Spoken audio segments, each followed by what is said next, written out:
مکمل novel Jaane Anjaane Mein writer Anam Aslam. Fly me to the moon let me play among the star.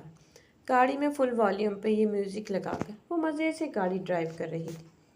Dark red lipstick لگائے، آنکھیں black Google سے کور اور بالوں کو پونی ٹیل میں کسے وہ ہلکا ہلکا سر ہلاتی گاڑی چلانے میں مگن تھی. اس کی گندمی لیکن صاف رنگت پہ سورج کی روشنی نے اپنا قبضہ کیا ہوا تھا. وہ ڈاکٹر روحی تھی، اسلام آباد کے مشن ہاسپٹل کی جانی پہچانی بریسٹ کینسر اسپیشلسٹ. اس کے مریض دور دور سے اسے چیک اپ کروانے آیا کرتے تھے. وہ کافی آزاد خیال تھی، بے حیا اسے اس کی دادی کہتی تھی، اور اس کی دادی وہ خاتون ذرا پرانے خیالات کی تھی. اس لیے شاید ان کا خیال تھا اس وقت تک اس کے 2-4 بچے ہونے چاہیے تھے، اور وہ ٹہری کماری دوشیزہ. وہ پارٹیز اٹینڈ کرتی، وہاں کبھی پینے پلانے کا بھی دور چلتا، لیکن وہ بچ کے رہتی تھی. آزاد خیال صحیح، لیکن اس کا ماننا تھا کہ ایک حد سے انسان کو گزرنا نہیں چاہیے. اس کے خیالات نادر ہی ہوتے تھے جن کو نئی نسل تو پسند کی نظر سے دیکھتی نہیں تھی، لیکن ساتھ ساتھ بڑے لوگ بھی اس کی آزاد خیالی سے خار کھاتے تھے. اس کے ہاسپٹل والے بھی اس سے ذرا دور رہتے. اسے ان کی کبھی پرواہ نہیں رہی تھی. گاڑی پارک کرتے ہوئے اسے سرتا نظر آئے، وہ بھی اس کے مخالفین میں سے تھے، حالانکہ کبھی ان کے ساتھ ایسا سلوک اس نے نہیں کیا تھا. السلام علیکم سر، وہ ان کے پاس سے گزرتی ہوئی بولی تو انہوں نے جواب دینا تک گوارا نہیں کیا. کندھے اچکاتے ہوئے وہ اپنی پونی ٹیل ہلاتے آگے بڑھ گئی. سر کے اشارے سے نرس ماریا کو گریٹ کرتے ہوئے وہیں کھڑی ہو کر ان سے بات چیت کرنے لگی. کیسی ہیں آپ کی ساس؟ کوئی میری مدد کی ضرورت ہو تو کہیے گا. پرسوں ان کی ساس نے گھر دیر سے آنے پر انہیں کچھ دیر گھر میں گھسنے نہیں دیا تھا. وہی روایتی ساسیں.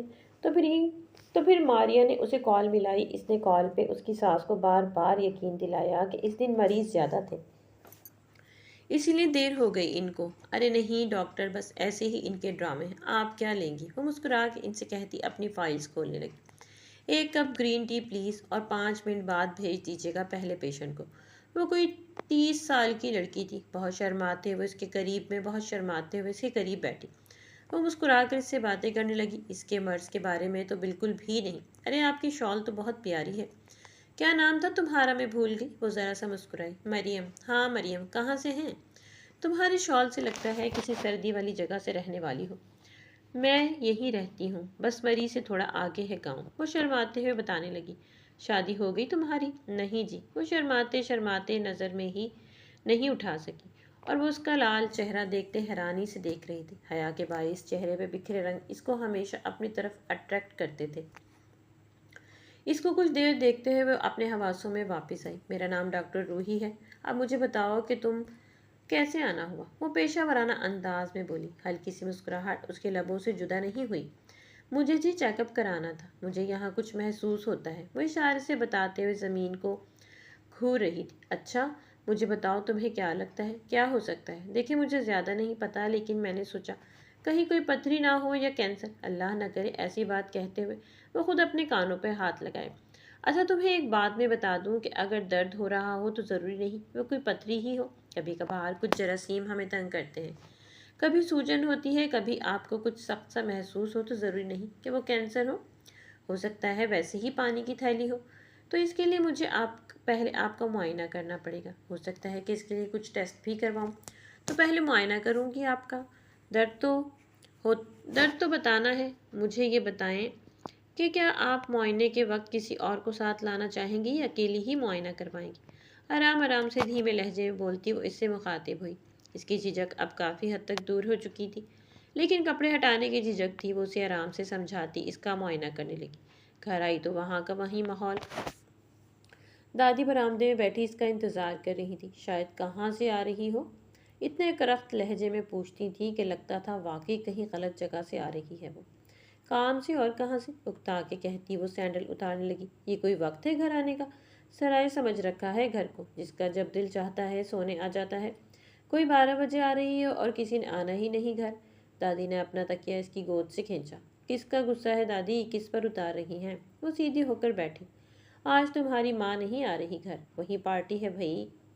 وہ تسبیح کے دانے گراتی جا رہی تھی، ساتھ میں بولتی بھی جا رہی تھی. ایک استہزائیہ مسکراہٹ اس کے چہرے کو چھوا. کہاں تیرے نام مراد؟ مامے کے ہاں اور کدھر، وہ ماموں کا نام ایسے لیتی تھی جیسے کسی شعلے کو چھوا ہو، اور پھر بھی جنت کو پورا اندیشہ ہو۔ یہ ساس بہو کی ایک دوسرے کے خاندان سے چپکلش، ہائے دادی مجھے کیوں نہیں بتایا، جی آیا ہوگا نا، کتنا مزہ آئے گا، میں بھی جاؤں۔ انہیں چڑھانے کے لیے جی کا نام ہی کافی تھا، پسند تو اسے بھی وہ نہ تھا، لیکن دادی کو چھیڑنے میں ہی کیا مزہ رکھا تھا۔ انہوں نے تب کے اسے اپنے ہاتھ کا جھموکا مارا، خبردار جو تم اس کے ساتھ نظر آئیں، بدمعاش کہیں کا، نہ پتہ چلتا ہے لڑکا ہے نہ لڑکی، یہ اتنی بڑی چٹیا، وہ کانوں میں بالیاں، نام مرد نہ ہو تو۔ وہ پان تھوکتی، شاید تصور میں اس پر تھوک رہی تھی۔ وہ مسکراتی رہی۔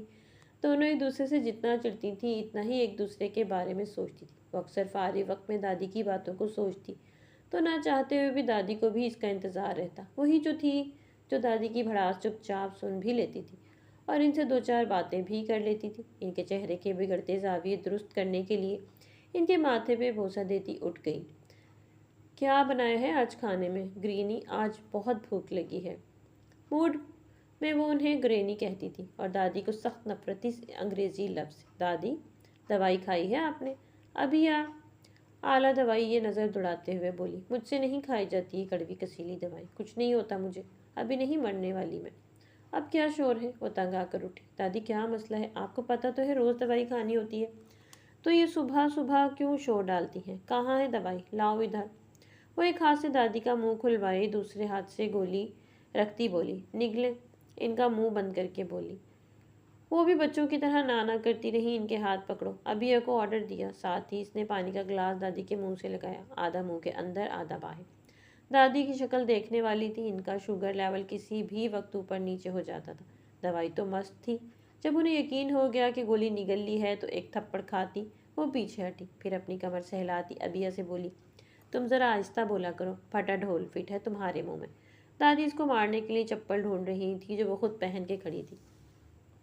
بھئی میں نہیں چاہتی لوگ کہیں ڈاکٹر گھر تھی، پھر بھی دادی بیچاری مر گئی، آئندہ ٹائم سے دوا کھایا کریں، انہیں تو ناک بھی بند کروانا ہے ساتھ میں۔ او ظالم، تجھے اللہ پوچھے، تجھے بھی کوئی ایسی جنگلی ملے تب مزہ آئے گا۔ ایسے کرتے ہیں بڑوں کے ساتھ، کوئی ادب نہیں رہ گیا، خدایا اٹھا لے مجھے، اوپر اٹھا لے۔ بس یہی دن دکھانے کے لیے زندہ رکھا گیا تھا، کیا میرے بیٹے کو اٹھا لیا ہے تو اللہ مجھے بھی اٹھا لے۔ اللہ، وہ ہاتھ اٹھا کر کہتی۔ وہ شرمندہ تھی اپنی حرکت پر، لیکن یہ سب ان کی صحت کے لیے ضروری تھا۔ شام کو کلینک سے واپسی پر ان کی پسندیدہ شاپ سے فلودہ خریدا۔ ہاں، ان کی صحت کے لیے اچھا نہیں تھا، لیکن وہ سوری کرنا چاہ رہی تھی، زبان سے کبھی نہیں کہتی تھی سوری، وہ ایسی ہی تھی۔ واپسی پر تھوڑا سا فلودہ ایک پلیٹ میں رکھ کر ان کے کمرے میں رکھ دیا۔ وہ دو بہنیں تھیں، بڑی وہ خود تھی، اس سے چھوٹا فہد اور پھر اسد، اور سب سے چھوٹی ابیا۔ اس کے بابا بدر ایک پروفیسر تھے اور ماما NGO میں۔ وہ اپنے تایا کے ساتھ رہتے تھے جو کافی سال پہلے وفات پا گئے تھے۔ ان کے دو بیٹے تھے، انس بڑا تھا اس سے اور منگنی شدہ تھا اور سافٹ ویئر انجینئر تھا، جبکہ چھوٹا زارون اس سے 2 ماہ چھوٹا تھا۔ وہ تایا ابا کی جگہ پر اب پارکوں میں کام کر رہا تھا۔ ان دونوں کے ساتھ اس کی کچھ خاص نہیں بنتی تھی، وجہ تھی کہ ان کی تربیت دادی کے ہاتھوں میں ہوئی تھی اور اس کو بگاڑنے میں دادا کا ہاتھ تھا۔ سب سے پہلی بچی لاڈوں میں پلی تھی، دادا نے خوب لاڈ اٹھائے، اس کا شاہانہ مزاج بالکل انہی پہ تھا۔ وہ بھی کافی آزاد خیال تھی۔ اس کی تائی بے ضرر سی خاتون تھی جن کی زندگی کا محور ان کے اپنے بچے تھے۔ اس کے بابا صبح کو یونی جاتے، پھر مختلف ٹیوشنز میں جا کر لیکچر دیتے، تو وہ رات گئے تک ہی آتے تھے، اور ممی ان کو اپنی پارٹیز اٹینڈ کرنے کا جنون تھا۔ فہد لاہور پڑھتا تھا، کبھی کبھار ہی گھر آتا اور اسد کو بس اسے الجھنے کا موقع چاہیے ہوتا، لیکن اس کے گھر میں زیادہ تر شکار ابیا رہتی۔ اس نے کھانے پکوانا، پھر اس میں بے شمار کیڑے نکال کر رد کر دیتا۔ کوکنگ نہیں آتی، کیسی لڑکیاں ہوں، قسم ہے، وہ کھلے عام کہتا۔ دادی کو اس کی شادی کی جلدی تھی، وہ 29 کی تھی، لیکن اس نے ابھی شادی کی کوئی پلاننگ نہیں کی تھی۔ وہ ممی کے ساتھ ان کی پارٹیز میں جاتی، کبھی کبھار لینے خود بھی چلی جاتی، بڑے کانفیڈنس سے ان کے دوستوں سے بات چیت کرتی اور دادی اور ان کے چیلے تب جاتے، یعنی کہ انس اور زارون۔ کبھی کبھار اسد اعتراض کرنے لگتا تو اسے یہ کہہ کر چپ کر دیتی کہ تم چھوٹے ہو، چھوٹے بن کے رہو، اور وہ منمنا کر رہ جاتا۔ اس کا ان کے دوستوں کے آگے آنا، ان سے سلام دعا کرنا بھی انہیں غصہ دلانے کے لیے کافی ہوتا۔ پھر اس کا دوپٹہ نہ لینے پر اور میک اپ کر کے باہر جانے پر اعتراض تھا۔ وہ اس سب کی پرواہ کیوں کرتی؟ کبھی پیار سے سمجھاتے تو وہ سمجھ جاتی، ورنہ کرتی وہ زیادہ تر اپنی منمانی ہی تھی۔ آج سنڈے تھا، سب گھر والے مل کے لنچ کر رہے تھے۔ اوہ ماما، میں بتانا بھول گئی، اگلے بدھ کو میں نے جانا ہے سری لنکا۔ وہاں 3 دن کا سیمینار ہے، اٹینڈ کرنا مسٹ ہے۔ وزٹ تو ہفتے کا ہے، باقی دن وہ وہی ہمیں گھمائیں گے، شاپنگ بھی فری ہے اور رہائش بھی۔ وہ بتاتے ہوئے ایکسائٹ ہو گئی۔ ماما اس کے جوش کو دیکھتے ہوئے اس سے باقی تفصیل پوچھنے لگی۔ کوئی ضرورت نہیں ہے جانے کی، دادی کی کرخت آواز پہ اس نے کوئی زیادہ فوکس نہیں کیا۔ کرینی it's a lifetime opportunity I will not miss. ہیں کیا کہا؟ دادی نے ہاتھ میں پکڑا لقمہ واپس پلیٹ میں ڈالا۔ دادی یہ کہہ رہی ہے ایسے موقع بار بار نہیں آتے اور میں ضرور جاؤں گی۔ فہد نے ترجمہ کیا۔ دادی ٹھیک کہہ رہی ہیں، وہاں جانے کی ضرورت نہیں۔ اس نے انس کو کہتے سنا۔ ہاں، یہ کون ہے جو چوتھے محلے سے بول رہا ہے؟ تم نے سنا نہیں؟ میں نے ماما کو بتایا ہے، پوچھا نہیں ہے، اور تم سے تو ہرگز نہیں۔ وہ اس کا لحاظ کیوں کرتی؟ بھلا بڑا ہوگا اپنے گھر کا۔ فہد اور اسد بھی خاموش تھے۔ بڑا بھائی ہوں تمہارا، اتنا تو حق ہے، روک سکتا ہوں۔ وہ بڑے حق سے بول رہا تھا۔ کس نے دیا ہے یہ حق تمہیں؟ میں تو نہیں مانتی بھائی تمہیں۔ کبھی حرکتیں ہی بھائی والی کر لیا کرو۔ انس کا چہرہ ضب سے سرخ ہونے لگا۔ وہ بہت بدتمیز تھی روحی۔ روحی تمیز سے بات کرو، بڑا ہے تم سے۔ چچا جان آپ اسے سمجھائیں، اکیلی لڑکی کا یوں باہر جانا مناسب نہیں۔ اس نے بھی پیا سپورٹ حاصل کرنا چاہیے۔ پیا میں ایک گرل ہوں، میرے خیال سے اتنا ڈیسائیڈ کرنا میرا حق ہے، اور میں یہ حق کسی کو بھی دینے کو تیار نہیں، چاہے پیا آپ ہوں یا میرے آپ سے بنے یہ بھائی جان۔ بھائی پر زور دیتی وہ اپنی چیئر ہٹاتی باہر نکل گئی۔ شام کو اسے کمرے میں بلایا، اس کو پہلے تو کول ڈاؤن کیا، پھر اس زمانے کی اونچ نیچ سمجھائی اور چپ چاپ سنتی رہی۔ وہ ان سے بدتمیزی نہیں کرتی تھی، لیکن اپنی منوانا جانتی تھی۔ آپ کیا چاہتے ہیں؟ مجھے زمانے کی پرواہ نہیں، آپ اپنی بات کریں کہ آپ کو مجھ پر یقین نہیں ہے؟ میں خودسر ہوں، بدتمیز ہوں، اپنی منواتی ہوں، گناہ گار ہوں، نماز نہیں پڑھتی، روزے بھی نہیں رکھتی، پارٹی اٹینڈ کرتی ہوں، کبھی کبھار اسموکنگ بھی کر لیتی ہوں، لیکن میری کچھ باتیں ہیں جو مجھے اچھی لگتی ہیں، یہی کہ میں کبھی جھوٹ نہیں بولتی۔ بس یہ 2 باتیں عادتیں ہیں میری۔ میرا یقین کریں، میں سب کچھ کر سکتی ہوں، آپ کی عزت پر حرف نہیں آنے دوں گی، پلیز مجھے جانے دیں، اس کے بدلے آپ جو چاہیں گے، آپ جو کہیں گے وہ مانوں گی۔ وہ ان کے گھٹنوں سے لگ کے بیٹھی کہہ رہی تھی۔ ٹھیک ہے، تو پھر لڑکی ایک شرط ہے۔ پیچھے سے دادی کی آواز آئی۔ جی کہیے دادی حضور۔ کارڈ بھی چھپا رکھے ہیں پاپا آپ نے۔ وہ مڑ کر خوش ہوئی۔ وہ واپسی پہ تمہیں شادی کرنی ہوگی، یہی شرط ہے ہماری۔ وہ کچھ پل خاموش رہ کر کبھی پیا کو دیکھتی تو کبھی دادی کو۔ ٹھیک ہے، لیکن لڑکا بھی میری ٹائپ کا ہونا چاہیے، اسے میری جاب پہ کوئی اعتراض نہ ہو، اور ہو سکے تو ڈاکٹر ہونا چاہیے۔ وہ دادی کو چیلنج دیتی اٹھی۔ وہ بات کی بات ہے۔ دادی نے پان تھوکا اور ان کو کچا چبا جانے والی نظریں دکھاتی اٹھ گئی۔ آج اس کی آخری شفٹ تھی، اس کی جگہ متبادل ڈاکٹر کو اس کی ڈیوٹیز دی گئی تھی۔ اس نے اپنی شاپنگ کرنی تھی تو اس نے اپنی گاڑی میں ابیا کو ساتھ لیا اور مارکیٹ میں گھومنے لگی۔ وہ ایک گارمنٹس کی دکان پر تھی، خاصا رش لگا ہوا تھا، اور ابیا پر ایک ڈریس رکھتی، کبھی دوسرا۔ آپ اپنے لیے شاپنگ کرنے آئی؟ میرے لیے؟ وہاں سے شاپنگ کر کے لائیے گا، وہ بار بار اسے یاد دلاتی، لیکن وہ خوشی میں اس کے 2 سوٹ اور پرس لے چکی تھی۔ ساتھ میں دادی کے لیے ایک سوٹ لیا، تائی اماں کے لیے ایک چادر لی، اس پر بہت نفیس سا کام تھا۔ اسے وہ ایک نظر میں پسند آ گئی۔ اگر وہ خود چادر اوڑھتی ہوتی تو اپنے لیے خرید لیتی، لیکن وہ تو دوپٹہ بھی کبھی کبھار لیتی تھی۔ انس کے لیے اس نے ایک گھڑی لی اور دونوں بھائیوں کے لیے ایک ایک شرٹ۔ آپ یہ ہمیشہ کے لیے جا رہی ہیں کیا؟ بس کریں، اب اپنی شاپنگ کریں۔ ابیا چڑ گئی۔ اچھا بابا، اب اپنی کروں گی بس۔ بڑا بھائی بن رہا تھا انس، راکھی کی جگہ گھڑی باندھوں گی اسے۔ وہ ہنستے ہوئے ابیا سے کہہ رہی تھی۔ آپ چلی جائیں گی تو میں کتنا مس کروں گی آپ کو۔ اچھا، میں کون سا پرائے گھر جا رہی ہوں؟ ایک ہفتے کی ہی تو بات ہے۔ ہائے، پرائے گھر نہیں جا رہی، پرائے دیس جا رہی ہیں۔ سنبھل کے رہیے گا، وہاں ایسے عجیب سانگو رہتے ہیں، وہاں کسی پہ بھی گولی چلا دی، کسی کو اغوا کر لیا، اللہ بچائے۔ وہ کچھ زیادہ ہی ڈرپوک تھی۔ وہ طنزیہ نگاہوں سے اسے گھورنے لگی۔ آپ بھی وہاں دیکھیں۔ اس کی انگلی کی سیدھ پر اس نے گھورا تو وہاں ایک لڑکی جھکی ہوئی ملی۔ کچھ ہوا ہے اسے؟ وہ رکوع کی حالت میں تھی، اس کے ساتھ والی اس پر ہنس رہی تھی۔ چھی چھی، ابیا حیرانی سے بولی۔ ایک پل کو اس کے ذہن میں فلیش پڑا۔ وہ بھاگتی اس لڑکی کی طرف گئی۔ وہ کھانس رہی تھی اور اپنے گلے پہ ہاتھ رکھے ہوئی تھی۔ ابیا گاڑی سے فرسٹ ایڈ باکس نکال کر لاؤ جلدی سے، وہ ابیا کو آواز دیتی اس لڑکی کی پیٹھ کی طرف آئی۔ اس کی پسلیوں سے دونوں ہاتھ گزار کر وہ اس کے سینے سے ذرا نیچے اپنے ہاتھوں کو ملا کر اس نے اس کے پیٹ پر زور دیا۔ اس طرح کے جھٹکے سے وہ دونوں پیچھے ہوئی۔ اس کی کھانسی رک گئی، لیکن اس کا سانس نہیں آ رہا تھا۔ اس کی ساتھی لڑکیاں اب اٹھ کر حیران سی کھڑی تھی کہ ہو کیا رہا ہے۔ دوبارہ اسے جھٹکا دیا۔ وہ کافی موٹی تھی، اس لیے اس پر زور زیادہ دینا پڑ رہا تھا۔ 3-4 جھٹکوں پر اس لڑکی کا رنگ نیلا پڑنا شروع ہوا۔ اس کی اپنی طاقت جیسے ختم ہونے لگی تھی۔ وہ ڈھیلی پڑتی جا رہی تھی۔ اس نے اپنے ہیل والے جوتے اتارے اور پھر دوبارہ اس کے اسٹمک پر زوردار جھٹکا دیا۔ اس بار ساری طاقت اس نے اسے جھٹکا دینے میں دی تھی۔ تبھی گوشت کا ایک ٹکڑا اڑتا ہوا اس کے منہ سے باہر نکلا تھا اور اس نے ایک لمبی سانس کھینچی تھی۔ اس کی سانس کے ساتھ ہی روحی کا سانس بھی بحال ہوا تھا۔ وہ نیچے بیٹھ گئی، چوکڑی مار کے اپنا سانس بحال کرتی بار بار اس لڑکی کو دیکھ رہی تھی جس نے اس کی جان بچائی تھی۔ اس لڑکی کی دوستوں کی چیخیں سن کر ایک ہجوم اکٹھا ہوا تھا۔ اب یہ اس ہجوم کو چیرتی ایڈ باکس لے کر اس کے پاس آئی۔ اس لڑکی کی لمبی سانسیں اب نارمل ہونے لگی تھی۔ اب یہ اس کے پاس آ کر زمین پر ہی بیٹھ گئی۔ آپ ٹھیک ہیں؟ اپنے ماتھے سے پسینہ صاف کرتے ہوئے وہ اٹھی اور اس لڑکی کی طرف آئی۔ مینیجر بھی پہنچ چکا تھا۔ آپ پلیز یہ ہجوم ختم کرائیں، بچی کو سانس لینے دیں۔ وہ مینیجر سے بولی۔ کیسا محسوس کر رہی ہیں؟ وہ اس کے کندھے پر ہاتھ رکھتی بولی۔ بہتر ہوں۔ وہ اٹکی سانسوں میں بولی۔ اچھا اوپر بیٹھو۔ کچھ دیر بعد اس لڑکی کے کان میں کچھ کہا تھا تو پہلے شرمندہ سی ہوئی، بعد میں مسکرانے لگی۔ اس کی دوستیں اس کا شکریہ ادا کرنے لگی تو ہاتھ سے انہیں شہزادیوں کی طرح جواب دیتی وہ وہاں سے چل پڑی۔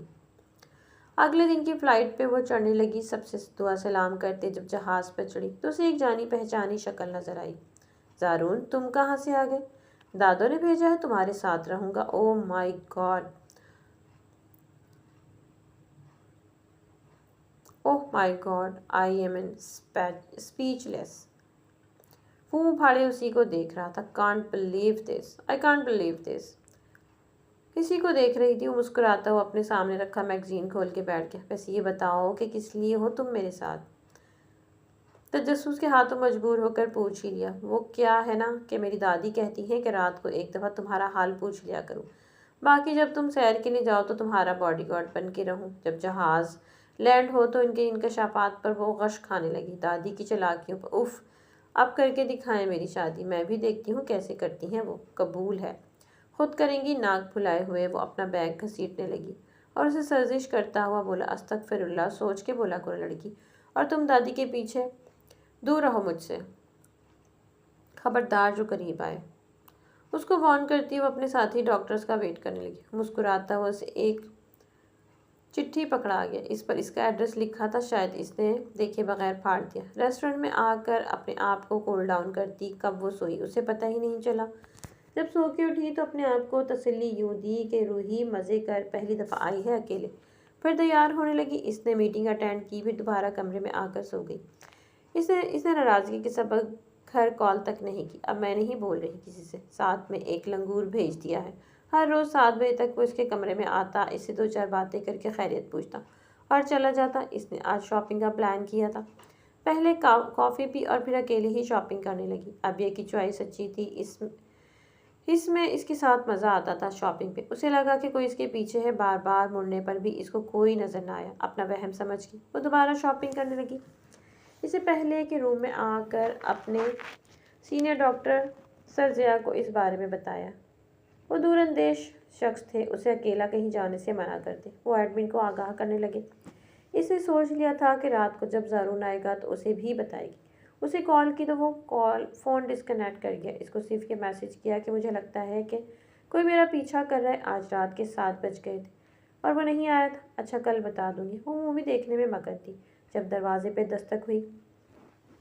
گھڑی 11:30 بجا رہی تھی۔ اس وقت کون آیا ہے؟ کون؟ انگلش بولتے ہوئے دروازے کے پاس آئی۔ زارون، تم اس وقت؟ اس نے دروازہ کھولا۔ وہ سر جھکا کے کھڑا ہوا تھا۔ آ جاؤ۔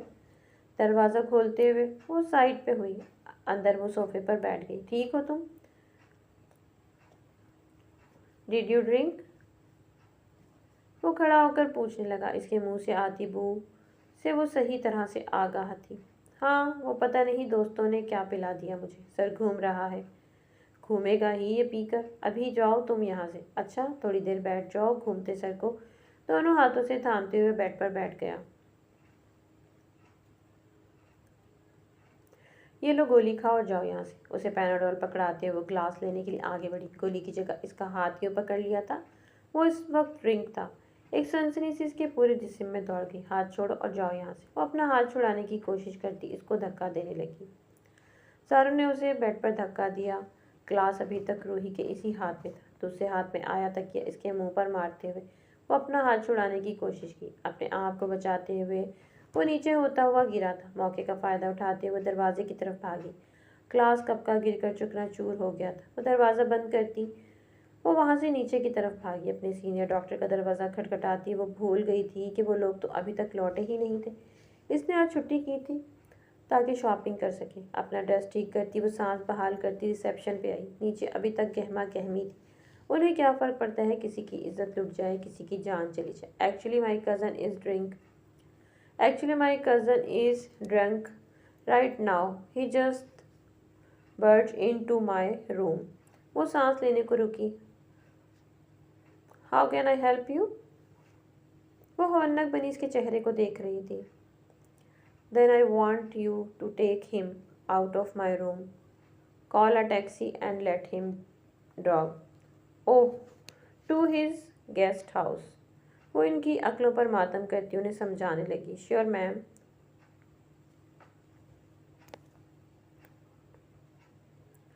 So what is the address of his guest house? Me.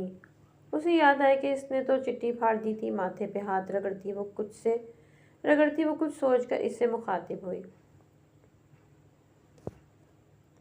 Can I get a separate room please? Let me check. وہ کمپیوٹر کو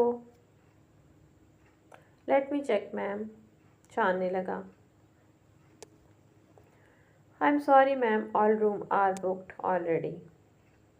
Okay, let me wait.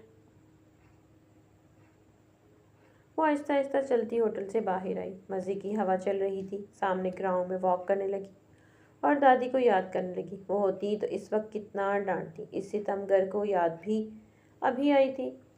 وہ واپس ریسٹورنٹ کی طرف چلنے لگی. اسے وہاں کی لائٹس نظر آ رہی تھیں کہ ایک وین کہ اسے گھسیٹتا گیا اندر پھر وین میں ڈالا گیا. اس کا سر ٹکرایا تھا ونڈو سے. اس کے ہاتھ ساتھ ہی کوئی اسے سوئی چبھی تھی. یہ سب اتنا اچانک ہوا تھا کہ بند ہوتی آنکھوں کی بینائی کے ساتھ اس کا چکراتا دماغ بھی وہیں رک سا گیا. اس کی سانسیں کھلی تو وہ ایک کھلا کمرہ تھا. اس میں صبح کی روشنی کھڑکی سے چھن چھن کر آ رہی تھی. وہ اغوا ہوئی ہے اس بات نے اس کے حواس کھینچ لیے. وہ کتنی بڑی ڈاکٹر ہے اسے بھول گیا. اسے یاد رہا تو بس یہی کہ وہ ایک لڑکی ہے. وہ اس وقت کسی غیر ملک میں اغوا ہو چکی ہے. اس کے آنسو نکالے. اللہ مدد, اللہ میری مدد کر, مجھے خیر و عافیت سے گھر پہنچانا. اللہ پلیز. وہ گڑ گڑا کے دعا مانگتی. اللہ سے ہم کلام ہوئی.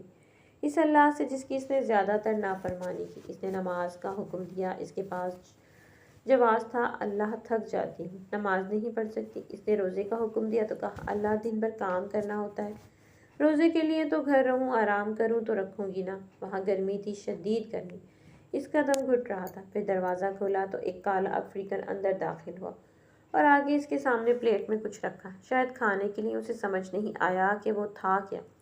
کوئی سبزی تھی یا گوشت تھا. اشارے سے اسے کھانے کا کہا. اس نے ناں میں سر ہلایا. وہ اپنی زبان میں شاید اس پر غصہ ہو رہا تھا لیکن اس کی ناں ہاں میں نہ بدلی. کچھ دیر اس کو دیکھتا رہا پھر کھندے اچکا کر چلا گیا. اسے بار بار انگریزی میں بلاتی رہی کہ مجھے کیوں پکڑا ہے, کس لیے پکڑا ہے, چھوڑ دو. جب اسے لگا کہ اس کا کوئی فائدہ نہیں تو اللہ سے مدد مانگنے لگی. اس کا فون بھی نہیں تھا اس کے پاس. وہ اتنی بے بس تھی. کھڑکی سے باہر جھانکا تو بس جھاڑیاں نظر آئیں یا لمبے درخت. وہ سرسبز جنگل تھا لیکن ڈراؤنا تھا. شاید جنگل میں تھی وہ اس وقت. اسے نماز کا خیال آیا. اس کے پاس دوپٹہ نہیں تھا. اس کے پاس جائے نماز نہیں تھی. اسے دادی شدت سے یاد آئی. اسے نصیحتیں کرتی, اسے دعائیں سکھاتی. اسے یاد کرنے کی کوشش کی. بچپن میں یاد کی ہوئی دعائیں بھی یاد نہیں آئیں. وہ ایک کونے میں نڈھال ہو چکی تھی لیکن اسے وہ مرغوبیں نہیں کھا پائی. بار بار وہ شخص آتا اسے کھانے کو کہتا اور تیسری بار جب اس نے نہیں کھایا تو اس کے سامنے بیٹھ کے وہ سب چٹ کر گیا. شام ہو چکی تھی. اس کے کمرے کی اکلوتی کھڑکی سے زیرو کا بلب کی روشنی آ رہی تھی. اسے کافی سارے مردوں کی آواز سنائی دی جیسے وہ لڑ رہے ہوں. پھر کسی کے چیخنے کی. وہ ڈر کر اور کونے میں جا گھسی. دروازہ کھلا تھا. ساتھ ہی 2-4 لوگ اندر داخل ہوئے. وہ ان کی شکلیں نہیں دیکھ پائی. وہ شدید اندھیرے میں کھڑے تھے, آپس میں باتیں کر رہے تھے. پھر قدموں کی چاپ اس کے نزدیک آتی سنائی دی. وہ اسی کی طرف آ رہے تھے. یقیناً وہ اپنے آپ کو میں سمٹ کر اپنی ٹانگوں میں سر دے کے بیٹھ گئی۔ کسی نے اس کے بالوں کو پکڑ کر اس کا چہرہ اونچا کیا۔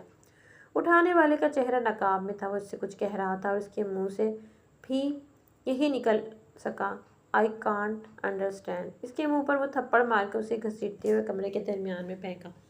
پھینکنے والا اتنا طاقتور تھا کہ اسے لگا کہ اس کی کوئی نہ کوئی پسلی ٹوٹ چکی ہوگی۔ سانسیں جہاں تھیں وہیں رک گئی۔ چند پل اسے اپنا سانس بحال کرنے میں لگے۔ وہ 4 لوگ تھے۔ بڑی خباثت سے دیکھتے ہوئے اس کے قریب آئے تھے۔ وہ اللہ سے دعائیں مانگ مانگ کر تھک گئی کہ اللہ میری جان چلی جائے لیکن عزت نہیں۔ وہ کچھ بات کر رہے تھے اور اس کے ذہن میں ایک دم خیال آیا۔ اپنی آخری کوشش کرتے اس نے اپنا پاؤں زور سے سامنے کھڑے شخص کی ٹانگ پہ مارا اور اس حملے کے لیے تیار نہیں تھا۔ وہ کافی اونچا اور چوڑا تھا، ذرا سا لڑکھڑایا تھا اور کچھ نہیں ہوا اسے کہ اللہ کا نام لے کر اس نے ایک اور کک دوسرے کو رسید کی اور کراٹے ماسٹر تھی۔ 10th میں اس نے ضد کر کے اس کلاس کو جوائن کیا تھا۔ تیسرا والا اس کی کک سے پہلے ہی اپنی پوزیشن ٹھیک کر چکا تھا۔ اس پر حملہ کرنے کے لیے آگے بڑھا، ایک کک اسے کمر پر رسید کی اور زوردار لگی تھی۔ ایک لمحے کے لیے وہ جھکی لیکن اس کے بازو کو اپنی شرٹ کے بازو سے فولڈ کرتی اسے پلٹ کر دھکا دیا۔ آخری والا اپنی گن تان کر اس پر کھڑا ہو گیا۔ وہ سیدھا اس کی گن کی ناک کے سامنے کھڑی ہوئی۔ اسے مرنا تو تھا، پھر بھی عزت کی موت۔ اس کی نگاہیں ٹریگر دباتی انگلیوں کی طرف تھی۔ ٹریگر دیا گیا لیکن اس سے پہلے کسی نے اس شخص کے بازو کو اوپر کیا تھا۔ فائر ہوا تھا لیکن گولی چھت پر لگی تھی۔ وہ نئے آنے والے کو غصے سے دیکھنے لگی۔ وہ جو کوئی بھی تھا بہت گورا تھا، شاید امریکی تھا یا ترکش تھا۔ اس کی مسکراتی نگاہیں تنی ہوئی خود کو گھورتی آنکھوں پر مرکوز تھی۔ انداز ایسا تھا کہ ابھی سے مرنا چاہتی ہو، ابھی تو آئی ہو، چند پل ہوئے ہیں مہمان بنے، ذرا مہمان نوازی تو کرنے دو۔ دوسرے ہاتھ سے وہ پسٹل والے شخص سے پسٹل لے چکا تھا۔ ان کی زبان میں کچھ کہتے ہوئے سب کو باہر جانے کا کہہ رہا تھا۔ اس کی نظریں اس پر تھیں اور وہ خائف ہوتی نظریں پھیر گئی۔ اس کی آزمائش ابھی اور تھی شاید۔ سو سویٹی، ونڈرفل، امپریسو۔ تالیاں بجاتے ہوئے اس کے قریب آیا۔ وہ انگریزی بول رہا تھا، پھر بھی اسے حیرانی نہیں ہوئی۔ خود کو مارنا چاہتی ہوں ابھی سے؟ نہیں، میں خود کو نہیں مارنا چاہتی، وہ دو بدو جواب دے گئی۔ تھک کر واپس اپنی جگہ پر بیٹھنے لگی۔ تم نے کھانا کیوں نہیں کھایا؟ میں مسلم ہوں۔ اس کا سوال اور روحی کا جواب یوں تھا کہ سوال چنا، جواب گندم۔ اس سوال پہ وہ کچھ دیر اسے اوپر سے نیچے تک دیکھتا رہا، جیسے پوچھ رہا ہو واقعی وہ خود اپنے حلیے پر شرمندہ تھی۔ سو واٹ، میں پوچھ رہا ہوں کہ کھانا کیوں نہیں کھایا؟ مجھے نہیں پتہ یہ حلال ہے یا حرام، اور پتہ نہیں کیا ملایا ہے اس میں۔ وہ جیسے کسی دوسری دنیا سے آئی مخلوق سمجھ رہا ہو۔ مجھے یہاں کیوں لائے ہو؟ کون ہو تم لوگ؟ چھوڑ دو مجھے please. Let me answer your question. Your courier, تمہیں یہاں تمہارا سودا کرنے لائے ہیں۔ سادہ سی بات ہے۔ وہ بھی اس کے سامنے چوکڑی مار کر بیٹھا تھا۔ لیکن تم بیچو گے مجھے؟ تمہیں کتنے پیسے چاہیے؟ میں دوں گی تمہیں۔ اوہو، سو یو آر رچ وچ۔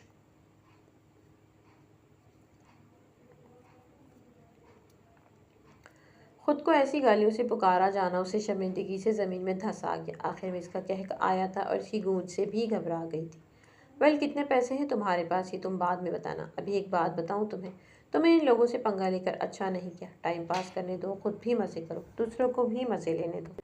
وہ ہاتھ جھاڑ کے اٹھا۔ میں کیسے؟ میں مسلمان ہوں، پلیز میری مدد کرو۔ انہیں کہو کچھ اور کروا لیں لیکن یہ نہیں۔ وہ اس کے پاؤں پڑ گئی۔ چھوڑو مجھے۔ جس پاؤں سے اسے پکڑا تھا اسی پاؤں سے روحی پہ کک کی، جو سیدھی اس کے ناک پر لگی۔ خون کی ایک پتلی سی دھار نکلی۔ دیکھو میں کچھ نہیں کر سکتا، تم بتاؤ تم کیا کر سکتی ہو؟ باڈی پلیننگ کرو گی؟ باڈی پیکنگ یعنی ڈرگز کو اپنے جسم میں چھپا کے ایک جگہ سے دوسری جگہ ٹرانسفر کروانا۔ وہ ڈرگ مافیا کی قید میں تھی۔ اس کی دی گئی چوائس میں سے ایک بھی کام کی نہیں تھی۔ میں ڈاکٹر ہوں، ہو سکتا ہو انہیں ضرورت ہو کسی ڈاکٹر کی، گھر کے کام کر لوں گی، صفائی، کپڑے دھونا سب کر لوں گی، کھانا پکانا۔ وہ ان چیزوں کے نام لے رہی تھی جس کے بارے میں وہ بس سنتی تھی۔ وہ سر نفی میں ہلاتا باہر چلا گیا۔ ایک بار پھر وہ کالا افریقن آیا اور مولی دے کر چلا گیا۔ وہ انہیں اٹھا کر فوراً کترنے لگی۔ اگلی صبح پہلے وہ چاروں آئے اور اسے 2-4 گھوسے رسید کیے، کچھ آپس میں بات کی اور پھر اسے ٹانگوں سے کک رسید کرتے وہ باہر نکل گئے۔ اس بار اس نے مزاحمت نہیں کی تھی۔ وہ سسکیاں روکتی ان کی مار کھاتی رہی۔ وہ افریقن اسے ترس کھاتی نگاہوں سے دیکھتا، دوبارہ کچی سبزیاں دے گیا، ساتھ میں کچھ چنے تھے۔ وہ بسم اللہ پڑھتی کھا لیتی۔ اس کی زبان سمجھنے والا اب بس اللہ ہی تھا، یا اس کے علاوہ وہ شخص جو دوبارہ نہیں آیا تھا۔ صبح کو جب وہ اٹھا تو ہاتھ پہ درد کا احساس ہوا۔ اس کا ہاتھ زخمی تھا۔ کانچ کے ٹکڑوں پر نظر پڑی تو اپنا خون نظر آیا۔ وہ کہاں ہے اس وقت؟ اس کے سر میں درد ہو رہا تھا، پیٹ میں الگ اس کی سر میں درد ہو رہا تھا، پیٹ میں الگ۔ اس کی نظر مسلسل بجتے فون پر گئی تو کال اٹینڈ کی۔ ڈاکٹر روحی کم آن ان دا کانفرنس روم۔ اسے آرڈر دیا گیا تھا، اور جب زارون نے ارد گرد نظر دوڑائی تو معلوم ہوا کہ وہ روحی کے روم میں ہے، اور روحی کہیں نظر نہیں آ رہی۔ وہ یہاں کیسے آیا؟ ہولے ہولے سے اس کے سامنے رات کا منظر آیا۔ وہ شرمندگی سے زمین میں گڑا جا رہا تھا۔ اس کے کمرے سے باہر نکلنے کے بعد وہ ہوٹل میں آ گیا۔ وہ اپنے نام اپنی عزت کو کیسے بچائے، اسے اس بات کی پریشانی تھی۔ 20 سوچیں تھیں جو اس کا حصار کی ہوئی تھی۔ اس نے جب سب کو بتایا ہوگا، چاچا کیا سوچیں گے؟ کیا سوچتی ہوگی روحی؟ وہ شام تک کمرے میں بند روحی کو راضی کرنے، اسے دلیلیں پیش کرنے کے لیے سوچوں میں گزر گیا۔ شام کو ایک نمبر سے آتی کال جب اس نے اٹھائی تو جس خبر نے اسے قدم ہلائے وہ روحی کے اغوا ہونے کی اطلاع تھی۔ ہوٹل مینیجر نے جب CCTVs کی فوٹیج نکالی جس میں ایک بغیر نمبر پلیٹ کی گاڑی میں اسے دھکا دیا جا رہا تھا، وہ ان گارڈز پر چیخ پڑا جو اس وقت ڈیوٹی پر تھے۔ وہ ہوٹل کے باہر سے ہی اغوا ہو گئی۔ اس نے دعا کی تھی کہ کچھ ایسا ہو جائے کہ روحی کسی کو بتا ہی نہ سکے، لیکن یہ اس کے وہم و گمان میں بھی نہیں تھا کہ اس کی دعا یوں قبول ہوگی کہ وہ اغوا ہو جائے گی تو کسی کو بتا نہیں پائے گی۔ وہ کیا کرے، کس سے رابطہ کرے؟ سوچوں کی لامتحانی ویل سر پر ہاتھ رکھے سوچتا رہا۔ وہ اغوا کی اطلاع اسے پاکستان دینی تھی، یہ طے تھا، لیکن کسی ایسے کو جو اس کی مدد کر سکتا۔ 2 دن گزر گئے۔ وہ ان کی مار سہ گئی، لیکن ان زخموں کے نشان تھے جن پر مرہم رکھنے والا کوئی نہیں۔ رات کو 2 عورتیں آئی تھیں، پہلی سی اور سیاہ رنگت والی، لیکن ان کے تھپڑوں میں اتنی طاقت تھی کہ ایک تھپڑ لگتے ہی وہ فرش پر گر گئی تھی۔ جب وہ اس پر اپنی بھڑاس نکال چکی تو چلتی بنی۔ پتہ نہیں کیا کیا بول رہی تھی۔ اسے اتنی تیزی سے بولی جانے والی زبان سمجھ نہیں آئی تھی۔ نہ جانے اس انگریز نے کیا کہا تھا ان سے کہ اب اس کے پاس مرد نہیں آتے تھے اور عورتیں اسے گھورتے گھورتے چلی جاتی۔ وہ دن رات اللہ سے معافی مانگتی اپنے گناہوں کی۔ اسے دادی کی وہ بات یاد آتی جب انہوں نے کہا تھا کہ تجھے بھی ایسے جنگلی ملیں۔ ایسے کاش دادی آپ مذاق میں بھی ایسی بددعا نہ دیتی۔ وہ کس کس کو یاد نہ کرتی تھی۔ اس نے سب سے زیادہ زارون کو بددعائیں دینی چاہی تھیں، لیکن وہ کچھ کہنے کے لیے منہ کھولتی تو بددعا نکلتی ہی نہیں تھی۔ اسے یاد آتا کہ وہ اس کا کزن ہے، اس کے تایا کا سگا بیٹا۔ اس کو اگر تکلیف ہوئی تو یہ بھی چین سے نہیں بیٹھے گی۔ قصور صرف زارون کا نہیں تھا، روحی کو اسے اندر کمرے میں بلانا ہی نہیں چاہیے تھا۔ جو بات تھی وہ دروازے پر ہی کر لیتی۔ اسے ہر پل ہر لمحہ خدا یاد آیا، ہر گناہ یاد آیا۔ وہ صبح سے شام تک اپنے گناہوں کی معافی مانگتی۔ اس کے پاس کوئی دوپٹہ نہیں تھا، لیکن وہ نماز پڑھتی تھی۔ وہاں رکھے جانے والا پانی آیا تو اس کی پیاس بجھا سکتا تھا، یا وہ وضو کر سکتی تھی تو وہ صبح کا وضو رکھتی اور سارا دن رکھتی۔ گرمی اتنی شدید تھی کہ پانی پیے بغیر گزارا ہی نہیں تھا۔ تیسرے دن کچھ لوگ آئے، ان کو چیک کرو۔ وہ امریکن بس 2 زبانیں جانتا تھا۔ وہی اس کے اور مریضوں کے درمیان بات کرتا۔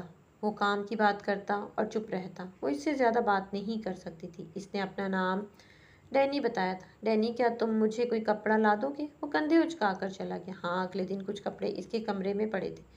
گرمی شدید تھی، اس لیے وہ لوگ زیادہ تر جسم ڈھانپنے کی ضرورت کم ہی محسوس کرتے۔ ان کپڑوں میں اون کا ایک مفلر تھا، اس نے اپنے ارد گرد لپیٹ لیا۔ چھوٹا تھا لیکن اس کے بال چھپا لیتا تھا۔ وہ نماز کے اوقات سورج دیکھ کر پڑھ لیتی، اسے وقت کا اتنا نہیں پتہ چلتا تھا، بس اندازے سے پڑھ لیا کرتی تھی۔ ہاں، وہ اس کی نماز کے دوران ڈسٹرب نہیں کرتے تھے، یہ ان کی اچھی بات تھی۔ اسے یہاں آئے 4 دن ہو گئے تھے۔ اب وہ واپسی کی دعائیں مانگتی تھی۔ اسے معلوم تھا پاکستان تک اب اس کے اغوا کی خبر جا چکی ہوگی، اور اب اس کے گھر والے اپنی بدنامی کے خوف سے اس پہ فاتح پڑھ چکے ہوں گے۔ اسے امید تھی ایسا ہی ہوا ہوگا۔ اس نے کئی ناول پڑھے تھے جہاں ایک لڑکی کو رات باہر گزارنے پر گھر سے بے دخل کر دیا جاتا ہے، انہیں قتل تک کر دیا جاتا ہے۔ اس کا گھرانہ کوئی اتنا ماڈرن نہیں تھا۔ ہاں، ننہالی کافی ماڈرن تھے، وہ اب اس پہ کم ہی سختی کرتے۔ وہ جو دوائیاں لکھ کے دیتی وہ لوگ شہر سے منگوا لیتے تھے۔ ہفتے میں 1 دن وہ سارے مریضوں کی دوائیاں لکھ کر دیتی اور ساتھ میں ضرورت کی کچھ ادویات جن کی بار بار ضرورت پڑتی، اور بینڈیجز وغیرہ کچھ اوزار۔ وہ پہلے ڈینی پڑھتا، پھر کچھ کاٹتا، وہ کاٹ دیتا اور آگے آرڈر کر دیتا۔ اسے رہتے ہوئے 1 ہفتہ ہونے کو تھا۔ اس شام وہ مغرب کی نماز پڑھ کے فارغ ہوئی تو ڈینی اس کے پیچھے بیٹھا تھا۔ وہ دعا مانگ کر ہٹی تو اس نے پوچھا، تم کیوں ہر وقت یہ ایکسرسائز کرتی ہو؟ کچھ ملتا بھی نہیں، کچھ کھاتی بھی نہیں ہو، اور اوپر سے اتنی ایکسرسائز۔ کھانا بڑھاؤ، کمزور ہو، ذرا طاقت آئے گی تو ہی چلے گا۔ وہ جھاڑیاں توڑتا ان کا چورا کر رہا تھا۔ اپنے اللہ سے دعا کرتی ہوں۔ اچھا، کیا کیا مانگتی ہو دعا میں؟ یہی کہ یہاں سے جلد از جلد چلی جاؤں یا عزت کے ساتھ مر جاؤں؟ وہ مسکرایا جس میں طنز کا عنصر نمایاں تھا۔ اتنی محنت کرتی ہو پھر بھی مانتا نہیں ہے تمہاری؟ کسی اور کو اتنا کہتی تو وہ تم جیسی پیاری لڑکی کی بات فوراً مان لیتا۔ وہ دعا ہی نہیں ہوتی تمہاری؟ کیسا رب ہے تمہارا؟ میں اچھی طرح نہیں مانگتی نا، اس کا کہنا نہیں مانتی، ناراض ہے مجھ سے۔ جب راضی ہو جائیں گے تو سب ٹھیک ہو جائے گا۔ واٹ ایور، وہ اس کی بات نہیں سمجھا تھا۔ میں تمہارے لیے بھی دعا کرتی ہوں۔ وہ کھڑا ہوتے ہوتے رکا، پھر کہکا لگاتے ہوئے نفی میں سر ہلاتا باہر چلا گیا۔ 2 دن بعد وہ ایک دفعہ پھر اس کے سامنے بیٹھا تھا۔ وہ آج کل بے چین رہتا تھا، اس کے سامنے اسے کچھ کہنا چاہتا تھا، لیکن دوسرے لوگ موجود ہوتے تھے، وہ زیادہ بات نہیں کرتے تھے۔ وہ رات کو سو رہی تھی جب اس کے کمرے کا دروازہ کھلا تھا۔ کوئی اس کے کمرے میں داخل ہوا۔ وہ اب اس بستر سے اٹھنے ہی لگی تھی، کسی نے اس کے منہ پر ہاتھ رکھا تھا، زور سے۔ Am Danny, we have to go, just come with me. وہ اسے کھینچتا ہوا باہر لے گیا۔ وہ آگے آگے چل رہا تھا، تیز تیز۔ وہ بھاگتی جا رہی تھی، جہاں کہیں کوئی گڑھا یا اونچائی ہوتی وہ اسے پہلے خبردار کر دیتا۔ اونچے نیچے ٹیلے چڑھتے ہوئے انہیں گھنٹہ ہو گیا تھا۔ ہمیں کتنا چلنا ہے ابھی؟ ہمیں ساری رات سفر کرنا ہے پیدل، اپنا مائنڈ بنا لو۔ وہ تھک کے آہستہ ہوتی تو اس کا بازو پکڑ کر وہاں سے کھینچتا ہوا لے کر چلنے لگا۔ اس نے پھر خدا سے مدد مانگی اور ساتھ ساتھ چلنے لگی۔ وہ دوسروں سے چھپ کے نکلے ہیں، وہ یہاں کے رہائشی تھے، کسی بھی وقت پہنچ سکتے تھے ان کے پیچھے۔ اسے اپنے ہاتھ پہ کچھ گیلا سا محسوس ہوا۔ وہ اپنے تجسس کو روک نہیں سکی۔ اس وقت پینے کا کیا کام؟ پسینہ نہیں ہوتا، خون۔ اس کے ہاتھ پر خون تھا۔ یہ کیا ہے؟ تم زخمی ہو؟ وہ پھولی سانس سے پوچھ رہی تھی۔ اسے دیکھے بغیر وہ آگے بڑھتا گیا۔ تمہارا خون بھی نکل رہا ہے، اسے روکنا ضروری ہے، ابھی وقت نہیں ہے، چلو تم۔ اسے گھسیٹتے وہ آگے بڑھتا جا رہا تھا۔ رکو، وہ تمہارے خون کو دیکھ کر آ جائیں گے، وہ کسی بھی وقت آ جائیں گے، ہمارا پلان یہی رہ جائے گا۔ میری بات مانو، ابھی روک لو، تمہارے بغیر میں کیسے جاؤں گی؟ اس کے سامنے آتے ہوئے اسے روک گئی۔ لیٹ جاؤ، مجھے دیکھنے دو۔ لیٹنے کی ضرورت نہیں ہے، تم ایسے ہی دیکھ لو، بلکہ میں خود ہی کچھ کرتا ہوں۔ روحی اس کا ہاتھ جھٹک کر چاند کی مدھم روشنی میں پتہ لگانے لگی کہ کہاں سے بلیڈنگ ہو رہی ہے۔ روحی کے ہاتھ کو اپنے زخم پہ لے گیا۔ جہاں جلدی کرو، کیا کرو گی تم؟ وہ اپنے اسٹالر کو اس کی کمر کے ارد گرد باندھنے لگی اور ایک پتھر سے ٹیک لگا کر بیٹھ گیا۔ اپنی پاکٹ سے پین کلر نکال کر اسے دی، وہ نکل گیا۔ وہ کافی دن سے یہاں سے نکلنے کا سوچ رہی تھی۔ کچھ دیر تک وہ دوبارہ سفر کر رہے تھے۔ ایک جنگل ختم ہوا تو سمندر شروع ہوا۔ وہاں ایک کشتی تو تھی، لیکن ملاح نظر نہیں آیا۔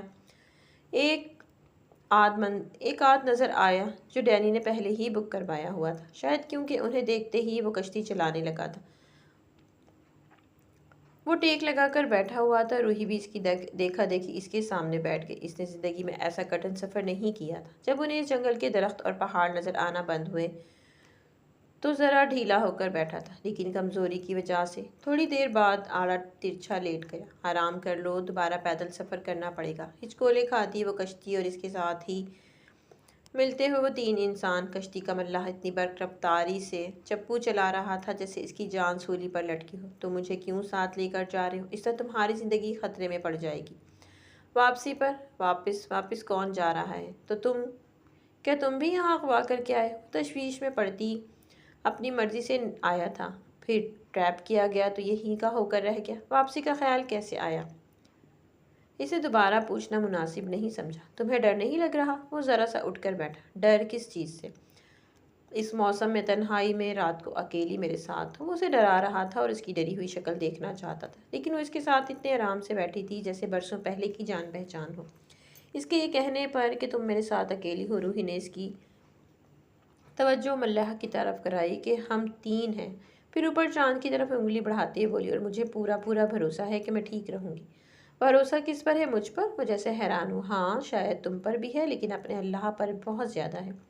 وہ ابھی بھی شاید چاند کی چھپی روشنی کو تلاش کر رہی تھی۔ ہم کب تک پہنچیں گے؟ کیا یہ لوگ ہمارا پیچھا نہیں کریں گے؟ وہ شاید شاکی اپنے خدا سے۔ پر چھوڑو، آپ وہ آپ کیا روحی کے چہرے پر ایک قسم دوڑ گیا۔ تو مجھے امریکی کیوں کہتی ہو؟ میں تو نہیں ہوں۔ اچھا تمہارا فرسٹ لک پاک بالکل ان جیسے بندروں کی سی تھی۔ وہ تھوڑا ریلیکس ہوئی، آزادی کے خیال سے دل خوشی سے جھوم رہا تھا اور منہ سے پھول جڑیاں نکل رہی تھی۔ تم پوچھو گے نہیں کہ میں کہاں یہاں کیسے پہنچی؟ مجھے پتا ہے۔ وہ آنکھوں پہ بازو رکھتا بولا، تمہیں پتا ہے؟ وہ اتنے غمزدہ انداز میں بولو کہ بازو ہٹا کر اسے تنبیہی انداز میں گھورا۔ اغوا کیا ہوگا تمہیں؟ اپنی خوشی سے چل کے آنے والی تو لگتی نہیں ہو۔ ہاں، وہ قدرے آہستگی سے بولی۔ میرا مطلب ہے کہ تم جانتے ہو کہ میں کیا ہوں، کہاں سے آئی ہوں۔ بس ایک بات بتاؤ کہ ہم کب تک پہنچ جائیں گے اسی شہر واپس؟ صبح تک؟ اگر میں اگلا راستہ مسلسل چلتے ہوئے گزاروں تو اس کی کمزور سی صحت پر ٹون کرتے ہوئے اوپر سے نیچے تک اسے گھورا۔ وہ اپنے آپ میں اور سمٹ کر بیٹھ گئی۔ اس کا مطلب یہ ہماری آخری ملاقات ہے؟ پھر ہم زندگی میں کبھی ملیں گے نہیں، ہے نا؟ اس کے ایسے بے تکے سوال پر وہ بازو آنکھوں پہ رکھے خاموش لیٹا رہا۔ پھر تو اچھا ہے، وہ تالی بجاتے ہوئے ایکسائٹڈ ہوئی۔ ساکن وجود میں بالکل بھی ہلچل نہیں مچی۔ پتہ ہے ایسے موسم میں ایسا ایڈونچر کرنا میرا ہمیشہ سے شوق رہا ہے۔ ایسا موسم ہو، تنہائی ہو، خاموشی ہو اور دور کہیں ایک پتھر پہ ایک لڑکا پیاری سی بانسری بجائے۔ خیر تو بالکل دیسی بلکہ یوں کہو پنجابی خواب ہے۔ یہاں ان کالوں اور گوروں میں پورا ہونے سے تو رہا۔ وہ بتاتے بتاتے اردو میں خود سے ہم کلام ہو گئی۔ ڈینی کے وجود میں تھوڑی حرکت ہوئی۔ پتہ ہے مجھے کیا پسند ہے؟ ریڈ کلر میرا فیوریٹ ہے اور مجھے کپڑوں کا اتنا شوق نہیں ہے جتنا جوتوں کا ہے۔ جوتے پہننے کے بھی کام آتے ہیں اور ضرورت کے وقت مارنے کے بھی۔ وہ مسکراتے ہوئے چاند کو گھور رہی تھی۔ میرا دل کرتا ہے دادی اس وقت میرے ساتھ ہوتی تو میں ان کو بتاتی، دیکھو دادی کیسے آپ کی پوتی نے تاریخ لکھ دی۔ خاندان کی پہلی لڑکی جو ڈاکٹر بنی، پہلی لڑکی جو ددھیال میں پیدا ہوئی۔ میرے بابا لوگوں کی بھی کوئی بہن نہیں ہے۔ اور پہلی لڑکی جو لڑکوں سے اچھی طرح بات کر لیتی ہے۔ پہلی لڑکی جو سری لنکا آئی، وہ بھی تنہا۔ وہ بولتی جا رہی تھی کہ ہاتھ اٹھا کر اسے چپ رہنے کا اشارہ کیا۔ لیٹ کی کمپلینٹ۔ پہلی لڑکی جو اغوا ہوئی، رائٹ۔ اس کے یوں یاد دلانے پر وہ حقیقت میں واپس آئی۔ پہلی لڑکی جو اکیلے رات کو اپنا پسند کا ایڈونچر کر رہی ہے، ایک سڑو انسان کے ساتھ جو ہے بھی ہمارا اب پکا دشمن۔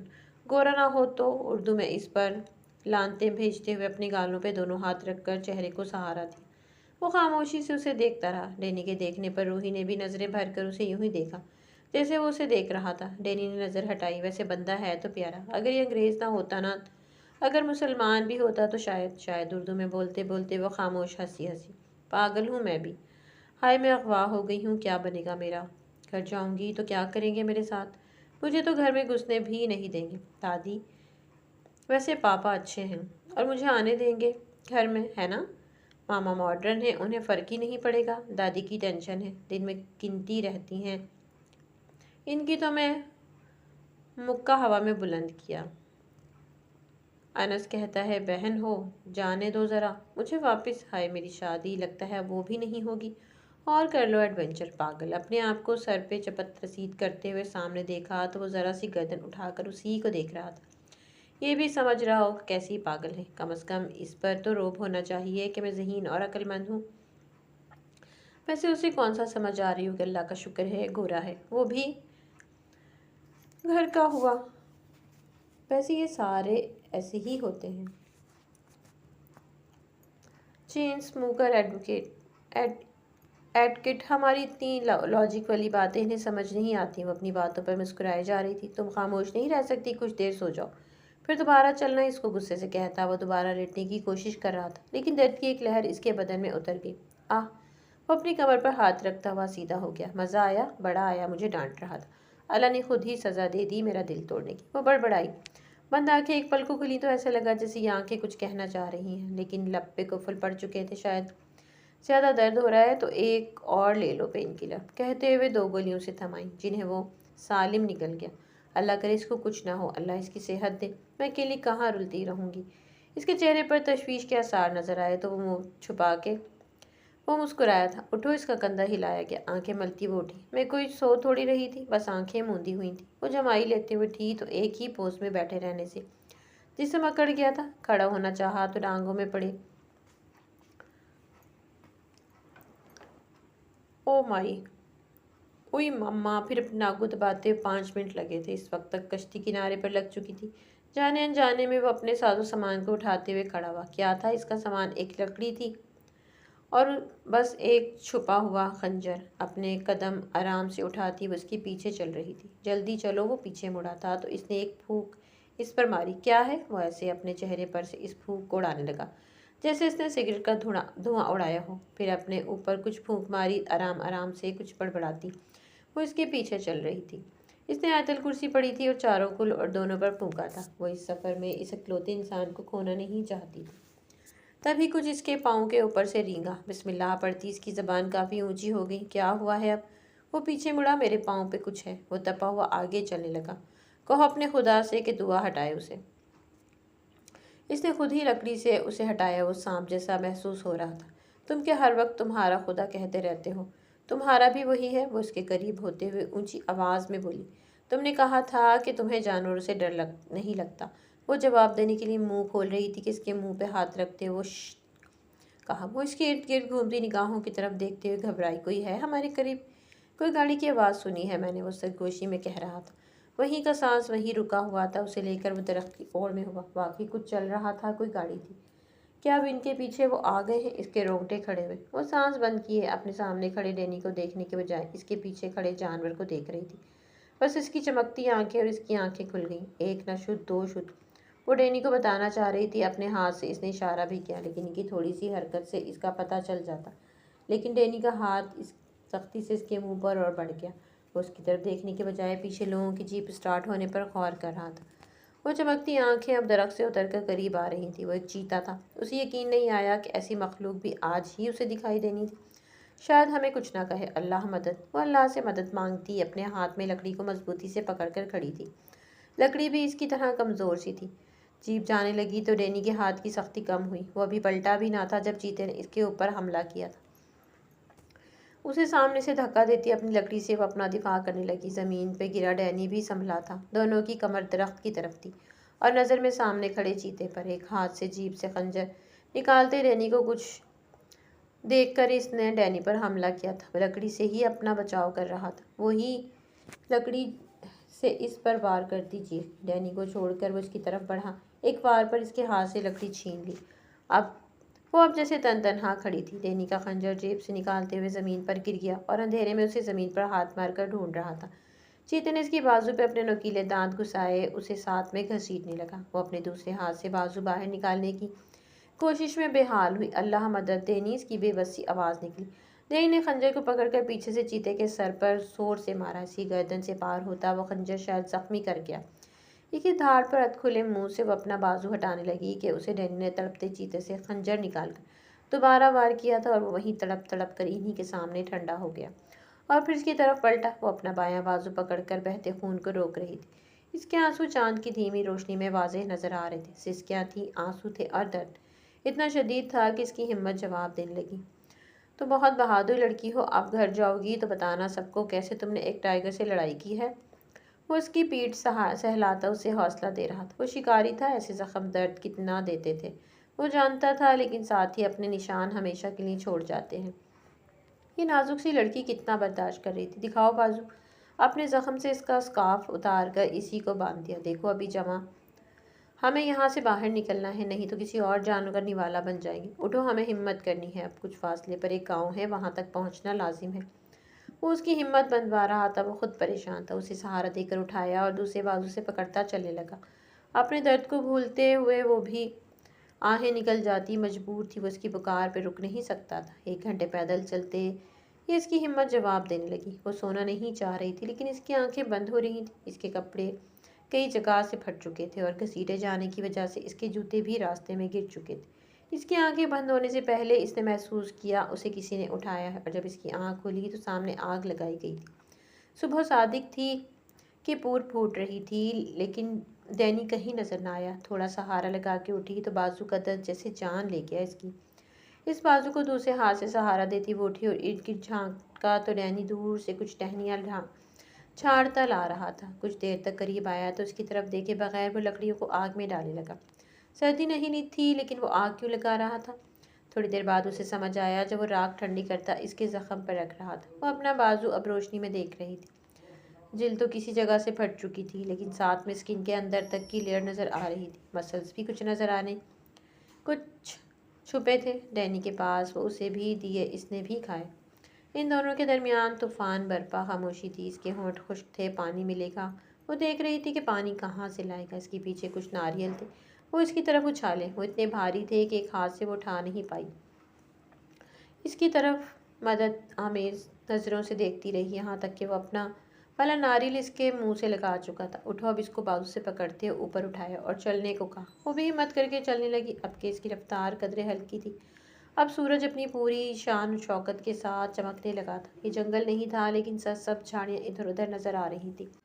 اس کی بلیڈنگ نہیں رک رہی تھی، تھوڑا تھوڑا سا خون ٹپکنا شروع کر دیتا۔ تھوڑی دیر بعد، سنو، تمہیں پتہ ہے میرا نام روحی ہے، میں پاکستان میں ایک بریسٹ کینسر اسپیشلسٹ ہوں۔ اسلام آباد میں پہلی بار یہاں آئی ہوں، اور دیکھو شاید آخری بار۔ میری بات سنو، تم کیا ہو مجھے فرق نہیں پڑتا، چپ چاپ چلتی رہو۔ تمہیں اس لیے بتا رہی ہوں کہ اگر زندہ نہ بچی تو میرے گھر والوں کو بتا دینا۔ میں اسلام آباد میں رہتی ہوں، مشن ہاسپٹل میں جاب کرتی ہوں۔ وہ پلٹ کر اس کی طرف یوں دیکھنے لگا کہ تمہاری رام کہانی میں مجھے کوئی دلچسپی نہیں ہے، شٹ اپ، اور اپنی انرجی بولنے میں ضائع کرنے کے بجائے تیز چلنے میں لگاؤ، تاکہ جا کر اپنے گاڈ ڈیم فیملی کو سب کچھ بتا سکو۔ وہ جھڑکتا ہوا اسے چپ کرا گیا۔ وہ دوبارہ چلنے لگی۔ بس یہاں سے کچھ ہی فاصلے پر ہے سڑک، وہاں سے کوئی مدد مل ہی جائے گی۔ وہ سامنے دیکھ کر چلتا ہوا جا رہا تھا، پیچھے سے کسی کا جواب نہ ملنے پر وہ پلٹا۔ وہاں کوئی نہیں تھا، وہ تھی ہی نہیں، اس کے سفر کی واحد ہم سفر۔ تنہا گواہ وہ پیچھے بھاگا جہاں سے وہ آیا تھا۔ واپس انہی راستوں پہ اسے ایک جگہ گری ہوئی ملی تھی۔ ڈاکٹر، تم ٹھیک ہو؟ وہ اس کے پاس آیا تھا، منہ کے بل گری ہوئی، وہ ذرا سی ہلی تھی۔ اس نے خود اس کو سیدھا کیا، اس کی آنکھوں کی ویرانی بتا رہی تھی کہ وہ آگے سفر کرنے کی ہمت نہیں رکھتی۔ اٹھو، میں تمہیں اٹھاتا ہوں اپنی جگہ۔ اپنی پیٹھ پیچھے کرتا ہوا بولا۔ No no no, you must go now, وہ اپنی پھولی سانسوں کے ساتھ بولی۔ No, we must get out of here, Urdu میں جاؤ کہتی ہو اپنے آنسو روکنے لگی۔ سنو، میرا ایک کام کرنا، میں پاکستان کی ہوں، اطلاع دے دینا کسی کو میرے مرنے کی۔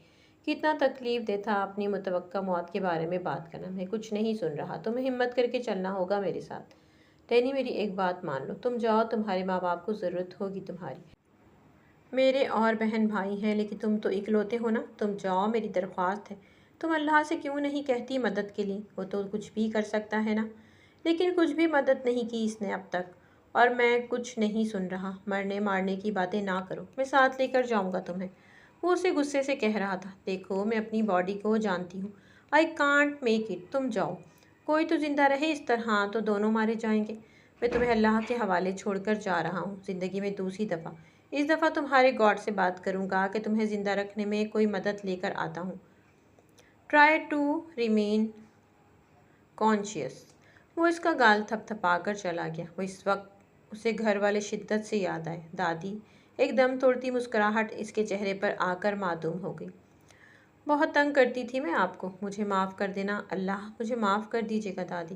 اسے یاد آیا کس طرح وہ انس کو تنگ کرتی تھی، اس کے کمرے میں جا کر اس کے لیپ ٹاپ پہ پاس ورڈ لگانا، پھر اس کا منتیں کرنا اور آخر میں جا کر اپنی بات منوانا۔ کیسے وہ صبح کو سائیکلنگ کرتی تھی تو مسز رجب کی بیل بجایا کرتی تھی، ان کا واچ مین تھا ہی نہیں، اس لیے انہیں خود پیدل چل کے آنا پڑتا۔ اس کا خیال تھا کہ ویٹ لوز کرنے کے لیے ان کی اتنی واک مسٹ تھی۔ وہ انس اور زارون کو چڑھانے کے لیے ان کے دوستوں کے سامنے جاتی، ان سے ہائی ہیلو کرتی اور ان کو انیس کہتی اور زارون کو رونی۔ کیسے ان کی شکلیں رونے والی ہو جاتی تھیں۔ دادی تک شکایت جاتی تو ماما سپورٹر ہو جاتی، اور آخر ہر لڑائی کا انجام ساس بہو کی لڑائی پر ہوتا۔ باقی سب تو کب کا میدان چھوڑ جاتے۔ ماما اپنی چیزیں چھپا چھپا کر رکھا کرتی، لیکن پھر بھی ان کی لپسٹک اور بھی ہائی ہیلز نکال کر استعمال کر لیتی، اور خاص طور پر جب ماما نے پہلے استعمال نہ کی ہوتی۔ ابیا کو یہ ہمیشہ اپنے جیسا بنانے کی کوشش کرتی، لیکن وہ مشرقی لڑکیوں والا رویہ ترک نہ کرتی تھی، اور اسد وہ اس کے ساتھ خوش رہتا تھا۔ اس کے میک اپ سے لے کر میچنگ جیولری پہ اس کے کمنٹس ہوتے، اور اکثر ابیا کو بھی تیار ہونے کا کہا کرتا تھا، لیکن وہ ماشاءاللہ ویسے ہی اتنی من موہنی صورت کی تھی کہ اسے میک اپ کی خاص ضرورت نہیں تھی، اور ابیا اس وقت بس یہی کہا کرتی تھی، نہیں محتاج زیور کا جسے خوبی خدا نے دی، اور وہ دونوں لاجواب ہو جاتے۔ کبھی کبھار فہد بھڑکانے کی کوشش کرتا کہ دیکھو یہ تمہاری کالی رنگت پر طنز کر رہی ہے، لیکن اسے معلوم تھا کہ ویسی ہرگز نہیں تھی، اور پھر ابیا کی معافیاں ہوتی اور اس کے نخرے، اور آخر میں یہی کہتی، اچھا ایک شرط پہ معاف کروں گی کہ تم مجھے کچھ بنا کر کھلاؤ۔ اب یہ تو بس خاموش اپنے آپ سے کام رکھنے والی، سب کا خیال رکھنا ان کا مشن تھا۔ وہ ہمیشہ کال اٹھایا کرتے تھے۔ جمی وہ اس کے ماموں کا اکلوتا بگڑا لڑکا، ہر وقت اسے گھیرنے کے چکر میں اسے بھی اس سے کچھ خاص برخاڑ ہی تھی، کبھی بھی اس کو سیدھا منہ تک نہ لگاتی۔ اتنی بے عزتی کے باوجود وہ اس کے پیچھے پیچھے پھرتا، اسے امپریس کرنے کے چکر میں لگا رہتا۔ اللہ اللہ میاں مجھے معاف کر دے پلیز۔ وہ رونا چاہ رہی تھی لیکن آنسو خشک ہو چکے تھے۔ ڈینی اسے ایک درخت سے ٹیک لگوا کے گیا تھا۔ وہ اپنی آنکھیں کھولنے کی کوشش کرتی، سامنے والا منظر بار بار دھندلا ہوتا جا رہا تھا۔ آسمان پر کبھی کوا چیختا تو کبھی چڑیوں کی لڑائی، ایک دو جنگلی کبوتر بھی ادھر ادھر گھوم رہے تھے، سب ٹہنیوں پر لٹکتی گلہریاں اور پرندوں کی آواز میں اس کی نظر آخری بار اس راستے پر پڑی جہاں سے ڈینی گیا تھا۔ وہ ویسا ہی تھا، کوئی نشان، کوئی اشارہ نہیں ملا اس کے واپس آنے کا۔ وہ تیز تیز قدم اٹھاتا آگے بڑھ رہا تھا، اسے پہنچنا تھا وقت پہ۔ وہ روحی کی حالت دیکھ کر پریشان تھا، اس کا خون بہہ رہا تھا۔ ابھی تک پٹی کس کے باندھنے کی وجہ سے کافی حد تک بلڈ فلو میں کمی آئی تھی، لیکن قطرہ قطرہ بہہ کر اس کی جان پر خطرہ ثابت ہو سکتا تھا۔ چھوٹے چھوٹے درختوں پہ نشان لگاتا وہ آگے جا رہا تھا۔ پچھلے جنگل میں راستہ اسے ازبر تھا، لیکن اس جنگل میں پہلی دفعہ آیا ہوا تھا۔ سڑک آئی تو کچھ دیر کسی سواری کے آنے کا منتظر رہا، کوئی بھی سواری نظر نہ آئی۔ وہ ایک جگہ بیٹھ گیا، دل ہی دل میں وہ روحی کے لیے دعا گو تھا، اور جب وہ پلٹ کر واپس جا رہا تھا تو اسے ہارن کی آواز سنائی دی۔ وہ واپس مڑا اور سڑک کے درمیان کھڑا ہو گیا۔ سامنے سے ایک گاڑی آتی دکھائی دی، اس کو روکا۔ وہ مقامی لوگ تھے، اس کی بات پر ایک بندہ اور اس کے ساتھ ہو لیا۔ وہ اسے اٹھا نہیں سکتا تھا کیونکہ اس کی کمر کا زخم اس بات کی اجازت نہیں دے رہا تھا، جیسے مرتے ہوئے کو کوئی بر وقت دوا دے۔ اس کی طاقت، اس کا جذبہ واپس آ گیا۔ انہیں راستہ دکھاتے وہ لوگ جب اس ٹیلے پہ پہنچے جس کے نیچے ایک درخت کے سائے میں اسے ٹیک لگوا کر گیا تھا تو وہ بڑے جوش سے آگے بڑھا۔ ٹیلے پہ چڑھ کے اس کی طرف دیکھا، وہ وہیں بیٹھی تھی۔ فوراً اس کی جانب بڑھا، اس کا ساتھی بھی ساتھ ہوا۔ وہ انہیں ہی دیکھ رہی تھی۔ اس کی تیزی سے بڑھتے ہوئے قدم اس وقت اور تیز ہوئے جب ڈاکٹر کہنے پر بھی اس کے جسم میں کوئی حرکت نہیں ہوئی تھی۔ وہ بھاگتا ہوا اس تک پہنچا۔ Roohi are you listening? Look at me. اس کا چہرہ پکڑ کر تھپ تھپایا۔ اس کو پیچھے سے دوسرے آدمی نے دور کیا، اس کی گردن پر ہاتھ رکھا، پھر سانس چیک کی، نبض دیکھی۔ ڈینی پیچھے کھڑا سامنے خلا میں گھور رہا تھا، جیسے دل میں اپنے رب سے شکوہ کنا ہو۔ اللہ آپ تو خدا ہیں، کتنا مدد کے لیے پکارتی رہی وہ آپ کو۔ جو وہ آدمی اسے اٹھا کر کھڑا ہوا۔ ہمیں جلدی پہنچنا ہے، چلو، یہ جگہ محفوظ نہیں۔ وہ اس کے پیچھے پیچھے چلتا گیا، وہیں گاڑی میں لے کر انہیں ہاسپٹل لائے گئے، اور اسے روحی کا نام نہیں یاد تھا، بس یاد تھا تو ڈاکٹر۔ اسے بھول گیا کہ وہ کہاں کی رہنے والی ہے، اسے بس اس کی پرواہ تھی۔ گاڑی میں موجود کسی ایک کے جاننے والے کا ہسپتال تھا جہاں انہیں رکھا گیا تھا۔ جب اس کی آنکھ کھلی تو ایک چھوٹے سے کمرے میں خود کو پایا۔ ڈس انفیکٹنٹ کی اسمیل اس کے نتھوں میں گھسی تھی۔ تو میں بچ گئی۔ ساتھ والے بیڈ پر ڈینی لیٹا تھا، اس کو ڈرپ لگی تھی اور وہ سو رہا تھا۔ اس نے اٹھنے کی کوشش کی تھی، آہ کی آواز پر ڈینی آنکھیں کھول گیا۔ کیسا محسوس کر رہی ہو؟ اس کی طرف کروٹ لیتا وہ بولا۔ اللہ کا شکر ہے، وہ بولی۔ اس بار اللہ سن کر اس کے چہرے کے زاویے نہیں بگڑے تھے، وہ مسکراتا رہا تھا۔ تم کیسے ہو؟ بالکل فٹ۔ تم انہی کی برادری کی ہو؟ یہ پاگل ڈاکٹروں نے فیس بڑھانے کے چکر میں مجھے ڈرپ لگا رکھی ہے۔ اوہ سوری، میں بھول گیا تھا۔ ڈاکٹروں کی شان میں گستاخی کرتا وہ یکدم ہنسا تھا۔ کیا اور نہ اچھا سنا، وہی کہنا ہے پولیس کو جو میں کہہ رہا ہوں۔ تمہیں کڈنیپ کیا گیا اور پتہ نہیں کہاں لے جایا گیا۔ انہوں نے تمہیں ایک کمرے میں بند رکھا اور ایک دن موقع پا کر تم نے مجھ سے بات کی۔ ہم دونوں وہاں سے بھاگنے میں کامیاب ہوئے۔ تم نے وہاں کچھ نہیں دیکھا، کچھ نہیں سنا، ٹھیک ہے نا؟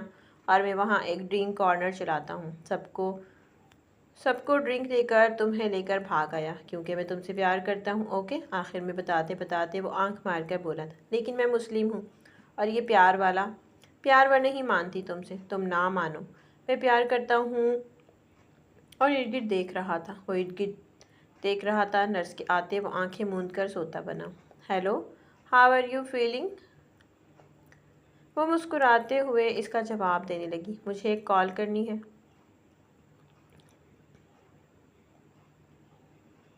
وہ مسکراتے اس کا جواب دینے لگی۔ مجھے ایک کال کرنی، وہ نرس سے بولی تو اس نے موبائل لا کر دیا۔ اپنا فون نمبر ڈائل کرتے ہوئے تھوڑی دیر ہچکچائی، پھر کال کا بٹن دبا دیا۔ ہیلو، سارون کی آواز آئی تھی۔ اسے یکدم ہی اسے وہ سب یاد آیا جو اسے بھگتنا پڑا۔ ہیلو، تھوڑی دیر خود کو کمپوز کرتی وہ بولی۔ روحی، تم کہاں ہو؟ کیسی ہو؟ ٹھیک تو ہو نا؟ اس کے لہجے میں بے شمار وسوسے تھے۔ مجھے لینے میرے بھائی کو بھیجو، ایڈریس نرس سمجھا دے گی تمہیں۔ وہ سنجیدگی سے بولتے ہوئے نرس کو فون پکڑا چکی تھی۔ وہ ایڈریس بتانے کو کہا، نرس نے واپس ریسیور اسے تھمایا۔ روحی وہیں رہنا، میرا نمبر نوٹ کر لو، میں رابطے میں رہوں گا۔ وہ ایک نمبر نوٹ کر رہی تھی جب ڈینی نے اس کی طرف دیکھا۔ اوکے میں انتظار کروں گی، لیکن پہلے مجھے کچھ پیسے چاہیے۔ کیسے بھیجو گے؟ اوکے، وہ اردو میں بات کر رہی تھی۔ نرس ڈینی سے بات کر رہی تھی۔ جب وہ فون رکھ چکی تو اس کی طرف دیکھتا، وہ سب ٹھیک ہے پوچھ رہا تھا نظروں سے۔ وہ سر ہلاتے ہوئے واپس لیٹ گئی۔ ڈاکٹر آئے تو وہ اپنے بارے میں پوچھنے لگی۔ وہ ایک بار معذرت کر چکے تھے کہ انہوں نے بغیر اجازت سے اس کا آپریشن کیا، لیکن فوری آپریشن ضروری تھا، اس لیے اس کی بے ہوشی پر انہوں نے بغیر کنسنٹ کے آپریشن کیا۔ اس کے بار بار میڈیکل چارجز استعمال کرنے پر خود اس نے بتایا کہ وہ ڈاکٹر ہے، اسی لیے پوچھ رہی ہے۔ کچھ دیر اس کا انٹرویو چلا، ساتھ ہی بستر پہ پڑا ڈینی اسے دیکھ رہا تھا، ان چاروں کو، کہ دوسرا مریض میں بھی ہوں جو اس راہ میں پڑا ہوں۔ آخر اس نے خود متوجہ کیا۔ اوہ مائی گاڈ، وہ اپنی کمر پکڑ کر رہا تھا۔ کیا ہوا؟ ایک ڈاکٹر اس کی طرف متوجہ ہوا تو اس نے ایسی تکلیف کا ذکر کیا جو اس کے سمپٹمز اور سائنز بھی نہیں تھے۔ وہ مسکرا کر اسے دیکھ رہی تھی۔ ڈرامہ ماسٹر، کم آن مین، تم کیا لڑکیوں کی طرح چیخ و پکار کر رہے ہو جبکہ تمہارا زخم اتنا بھی گہرا نہیں؟ ایک سینئر ڈاکٹر کے کہنے پر اس نے سر کے درد سے لے کر پاؤں کے چھالوں کے درد تک کا ذکر کر ڈالا۔ 15 منٹ اگر انہوں نے روحی کے دیے تو 15 منٹ ہونے پر وہ کہہ کر لیٹ گیا۔ Now I am all right کہہ کر لیٹ گیا۔ ڈاکٹر کے کمرے سے باہر جانے پر وہ اس کی طرف متوجہ ہوئی۔ تم یہاں آ کر زیادہ مست نہیں ہو گئے؟ میں آزاد ہوں بھائی، فری ایٹ لاسٹ، وہ انگڑائی لیتا ہوا بولا۔ تم کس سے بات کر رہی ہو؟ تو میرے پیارے ڈز، امید کرتی ہوں کہانی آپ کو اچھی لگی ہوگی، تو کمنٹ باکس میں اپنی رائے دی۔